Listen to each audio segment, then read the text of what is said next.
que les privilèges, non seulement ils sont revenus, mais ils sont multipliés par 10.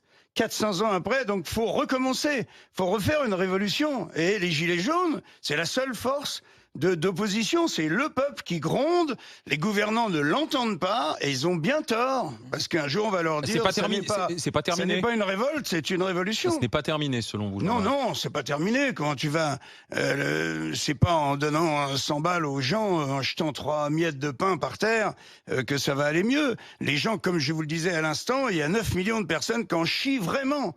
Et pas à partir du 15 du mois, à partir du 2. Mais ça, vous le savez comment? Parce que vous les côtoyez, parce que vous oui, discutez avec eux, oui, j'y suis. Moi, je parle avec tout le monde. Vous faites pas partie de ceux qui en chient tous les jours, que pour non. expression. Mais voilà. moi, même chacun à son niveau a un petit peu de mal, bien sûr. Moi, je vais dire, je dis souvent, j'ai dit à ma femme l'autre jour, on est des clochards qui ne sommes pas à 3000 € près.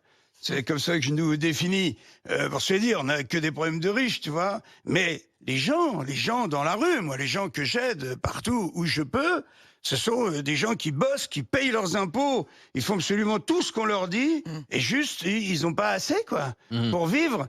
Et cette colère-là, elle va pas s'éteindre, pas une seconde. Ça va pas s'arranger en 10 secondes. Gilets jaunes, je les soutiens donc forcément, à mort. C'est-à-dire le peuple gronde, et moi je gronde avec le peuple.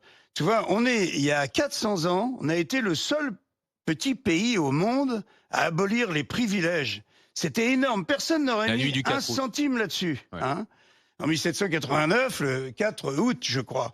Et on a une prof d'histoire à côté. Non, il y avait d'autres pays qui avaient aboli les privilèges, notamment dans les monarchies scandinaves. Déjà, les privilèges avaient été abolis. Mais bon, et puis surtout, la Révolution américaine avait eu lieu. Et même s'il y avait encore le maintien de l'esclavage dans les Amériques, les États-Unis, oui, mais c'était voilà. Mais il y avait quand même eu une forme d'abolition des privilèges. Oui. Enfin, on a quand même eu le droit de vie ou de mort sur les Noirs. Exactement. C'était pas très grave de tuer un Noir. Dans les monarchies scandinaves, et en partie aussi, la monarchie anglaise, ils avaient déjà fait un triste sort aux privilèges. Mais c'est vrai, en France, ça s'est fait avec une certaine radicalité. Et d'ailleurs, à cette époque-là, le petit peuple allait au théâtre. Et il allait au théâtre dans les mêmes conditions, si on veut. Alors évidemment, les nobles et les riches se mettaient dans les hauteurs. Et puis la populace était dans la fosse sans siège. Mais tout le monde allait au théâtre et c'était vraiment un lieu de rencontre aussi social. Aujourd'hui, c'est plus un lieu de rencontre sociale, le théâtre. Et là-dessus, c'est pour ça que vous jouez un rôle important. Exactement. Et je voulais juste dire que les privilèges, non seulement ils sont revenus,